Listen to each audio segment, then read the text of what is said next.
Steenberg Community Policing Forum is concerned about continued shootings in communities around Cape Town. This despite more police resources pumped in to curb the violence. A woman and a 15-year-old boy were recently killed in Lavender Hill, among other shootings in and around the city. So for more on this now, I'm joined by Mark Rossouw, the spokesperson for the Steenberg Community Policing Forum. Mark, thank you so much for your time this morning. I mean, we keep speaking about violence, particularly within the city in itself, as well as the implication that it has on the community and the fear that gets resonated within the community. Is anything tangible coming out of the resources or the additional resources that have been pumped into the area?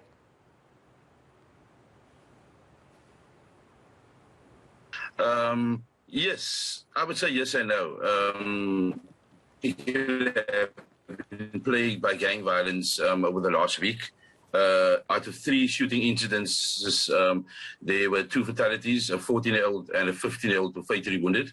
And then there was in one of the shooting incidents that happened last Sunday, a 14-year-old, another 14-year-old was wounded.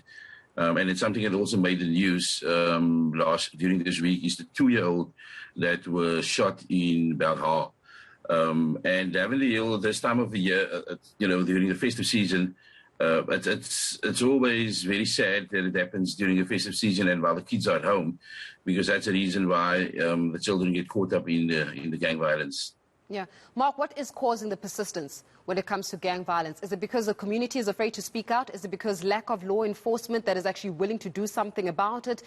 Or is it because gangs are getting way too comfortable with the violence and the modus operandi within the area? Why do we still have this continuous program?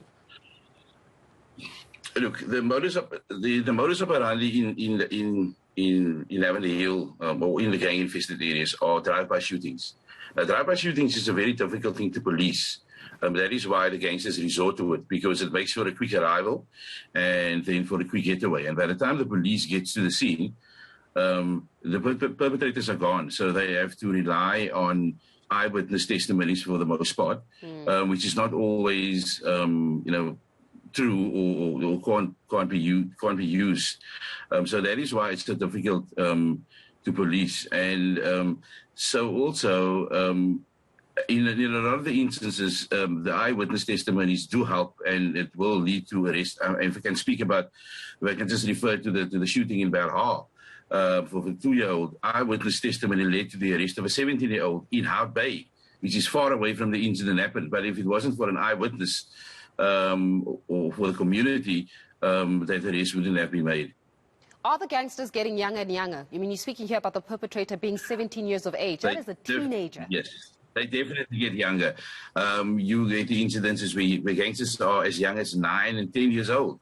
And they get roped into gangsters, because what has happened in these communities is that the gangsters are becoming they're becoming the role models for these youngsters, and often because of the fact that there's no father figure or male role model in the house, these gangsters have become the role models for the children, and they get roped in at a very, very young age.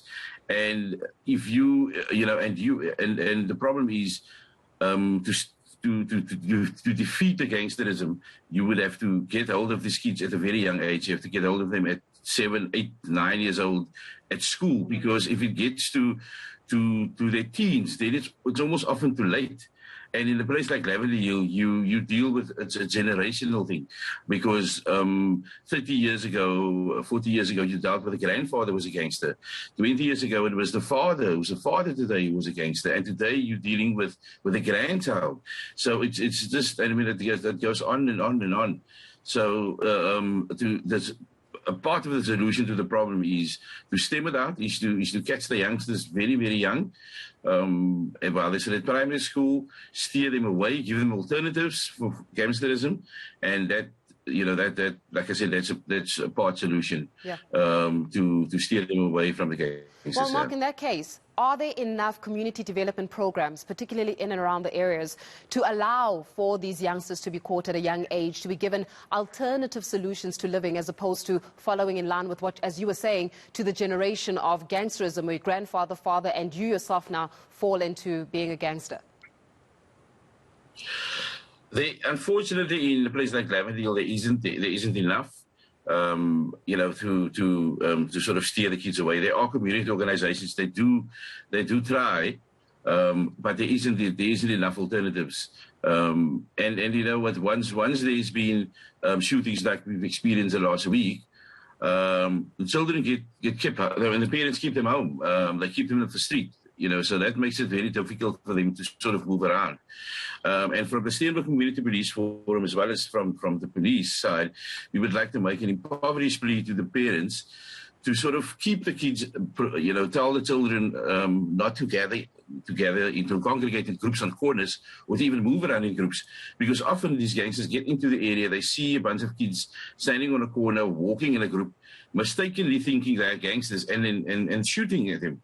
And one of the shooting incidents that happened last weekend was, you know, sort of, that is what happened. These kids weren't gangsters, but because, you know, they gathered in a group on a corner or in a street, they were walking, they were mistakenly shot at, and you know, because it looked like they were gangsters. So we're making this appeal to the community, to the parents and the children to sort of refrain from doing it, because they often get mistaken for gangsters now. Yeah, Mark, shocking stuff and shocking revelations that you're giving us this morning. But thank you very much for your time. Mark Rossouw, the spokesperson for the Steenberg Community Policing Forum.